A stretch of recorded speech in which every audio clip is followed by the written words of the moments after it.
ಗಂಡನೇ ತನ್ನ ಹೆಂಡತಿನ ಹನಿ ಟ್ರಾಪಿಕ್ ಬಳಸ್ಕೊಂಡು ಬೇರೆಯವ್ರ ಜೊತೆ ಮಲಗಿಸಿ ಅದನ್ನ ವಿಡಿಯೋ ಮಾಡಿ ಅವರನ್ನ ಬೆದರಿಸಿ ಕೋಟ್ಯಾಂತರ ರೂಪಾಯಿ ಹಣನ ವಸೂಲಿ ಮಾಡಿರೋ ಘಟನೆ ತೆಲಂಗಾಣದ ಕರೀಂನಗರದಲ್ಲಿ ಬೆಳಕಿ ಬಂದಿದೆ. ಇವರಿಬ್ರು ಸೇರ್ಕೊಂಡು 3 ವರ್ಷದಲ್ಲಿ ಬರೋಬ್ಬರಿ 150ಕ್ಕೂ ಹೆಚ್ಚು ಜನರನ್ನ ಟ್ರ್ಯಾಪ್ ಮಾಡಿದ್ದಾರೆ. 3 ಕೋಟಿಗೂ ಅಧಿಕ ಹಣನ ವಸೂಲಿ ಮಾಡಿದ್ದಾರೆ. ವಸೂಲಿ ಮಾಡಿರೋ ದುಡ್ಡಿನಲ್ಲಿ ಅಪಾರ್ಟ್ಮೆಂಟ್, ಕಾರು ಮತ್ತೆ ಮನೆಗೆ ಬೇಕಾಗಿರೋ ವಸ್ತುಗಳನ್ನ ತಗೊಂಡು ಐಷಾರಾಮಿ ಜೀವನನ ನಡೆಸಿದ್ದಾರೆ.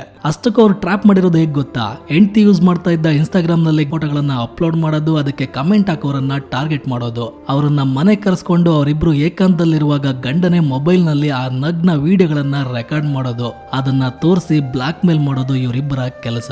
ಇದೇ ರೀತಿ ಒಬ್ಬ ವ್ಯಕ್ತಿ ಇವ್ರ ಹತ್ರ ಸಿಕ್ಕಾಕೊಂಡಿದ್ದಾನೆ. ಅವನ ಹತ್ರ 14 ಲಕ್ಷ ರೂಪಾಯಿ ಹಣನ ಕೂಡ ಕಿತ್ಕೊಂಡಿದ್ದಾರೆ. ಅದು ಸಾಕಾಗಲ್ಲ ಅಂತ ಇನ್ನೂ 5 ಲಕ್ಷ ರೂಪಾಯಿ ಹಣನ ಡಿಮ್ಯಾಂಡ್ ಮಾಡಿದ್ದಾರೆ. ಇದರಿಂದ ಬೇಸತ್ತೋಗಿದ್ದ ವ್ಯಕ್ತಿ ಪೊಲೀಸ್ಗೆ ಕಂಪ್ಲೇಂಟ್ ಕೊಟ್ಟಿದ್ದಾನೆ. ಈಗ ಅವರನ್ನ ಕರೀಂನಗರದ ಪೊಲೀಸ್ನವರು ಅರೆಸ್ಟ್ ಮಾಡಿದ್ದಾರೆ. ತನ್ನ ಹೆಂಡತಿನ ಬೇರೆ ಯಾರಾದ್ರೂ ಕೆಟ್ಟ ದೃಷ್ಟಿಯಿಂದ ನೋಡಿದ್ರೇನೆ ಯಾವುದೇ ಗಂಡಸಿಗೆ ಸಹಿಸ್ಕೊಳಕ್ಕಾಗಲ್ಲ, ಅಥವಾ ಹೆಂಡತಿನೇ ಬೇರೆಯವ್ರ ಜೊತೆ ಅಫೈರ್ ಇಟ್ಕೊಂಡ್ರು ಗಂಡ ಸಹಿಸ್ಕೊಳಕ್ಕಾಗದೆ ಏನೇನೋ ಆಗಿದ್ದನ್ನ ನಾವು ನೋಟಿಸ್ ಮಾಡಿದೀವಿ.